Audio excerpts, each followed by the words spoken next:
Changing the battery in your 2011-2015 Ford Edge key fob is a simple DIY task. You'll need a CR2032 3-volt lithium battery and a small flat tool like a screwdriver or coin.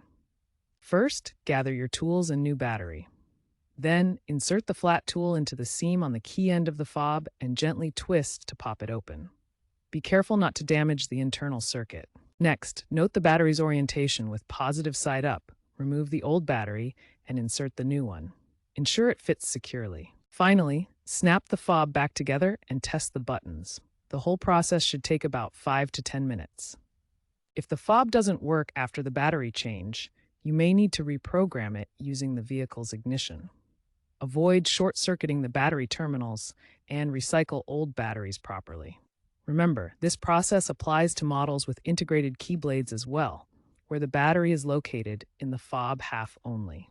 If your fob still doesn't work after replacing the battery, check for corrosion, especially if the fob has been exposed to moisture. Clean any corrosion gently with isopropyl alcohol. Keep in mind that AAA data suggests annual battery checks can prevent lockouts. While the CR2032 battery replacement is straightforward, future trends point towards more advanced key fob technology.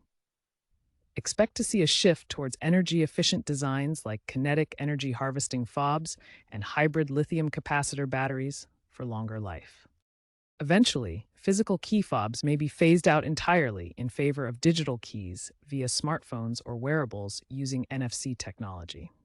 So while this battery replacement is relevant for your 2011 to 2015 Ford Edge, the automotive industry is rapidly evolving towards wireless and app-driven solutions.